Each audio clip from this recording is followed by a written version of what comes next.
on this episode of The Compilation Situation, the 4-movie collection Thrills and Chills Volume 3. Released in 2013 by Sony Pictures Entertainment, this compilation consists of The Craft from 1996, Monster High from 1989, Fright Night from 1985, and Brain Scan from 1994. The Craft, released in 1996 by Columbia Pictures, directed by Andrew Fleming, stars Robin Tooney, Fauja Balk, Neve Campbell, and Rachel True, and also features appearances by Skeet Ulrich, Christine Taylor, and Breckin Meyer.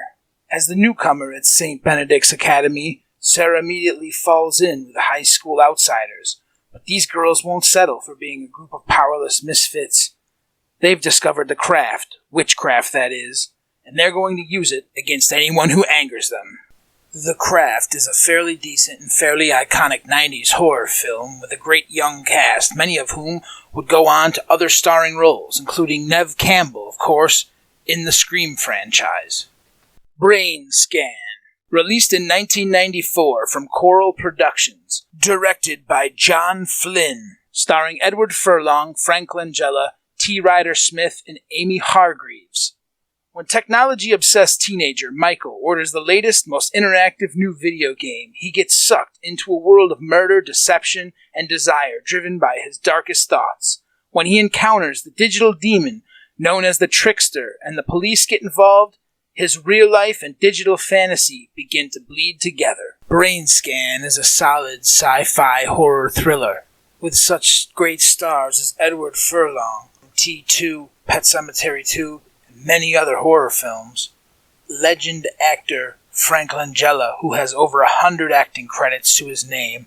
T. Ryder Smith, a virtual unknown at the time who gave a great performance as the Trickster and went on to a long career in video game voiceover. And Amy Hargreaves, who went on to a very successful television acting career. While Brain Scan did not initially do great at the box office, it did go on to be very lucrative in the VHS market and ended up becoming a bit of a 90s cult horror classic. Monster High, released in 1989 from Lightyear Entertainment, directed by Rudy Poe, and starring Dean Landoli, Diana Frank, David Marriott, and Robert Lind.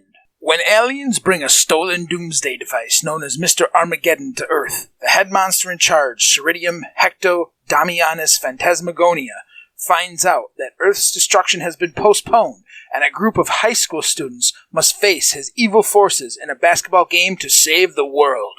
Monster High is a convoluted mess of a film with terrible acting, a ridiculous plot, and terrible production values. This was director Rudy Poe's first and only feature film credit. I would say the quality of the film borders somewhere between terrible and unwatchable. Fright Night, released in 1985 from Columbia Pictures, directed by Tom Holland, stars Chris Sarandon, William Ragsdale, Amanda Bearse, Roddy McDowell, Stephen Jeffries, Jonathan Stark, Dorothy Fielding, and Art Evans. When a reclusive new neighbor moves into the neighborhood, horror film-obsessed teenager Charlie suspects him to be a vampire. When no one else believes him and strange things start to happen, Charlie turns to Peter Vincent, who may not be a real vampire hunter, but he played one on TV. Director Tom Holland went on to have a very successful writing director career in the horror genre.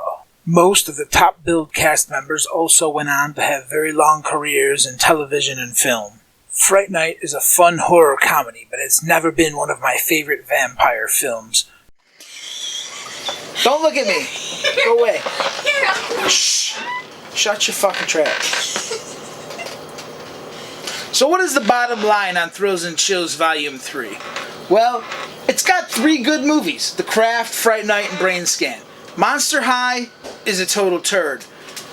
If you could find this set for about $10, it's worth it. Otherwise, I would suggest finding the Blu-rays of the 3 good films separately and just forget about Monster High, because that is definitely not worth it. The packaging's kind of cheap. They just stack the 4 DVDs on top of each other. There's no flip case or anything, but again, if you can find it for under $10, it's worth it. If not, don't bother. Get the Blu-rays separately. This has been the Compilation Situation on Games, Movies, Food. Be sure to leave your hatred in the comments below, but still click like.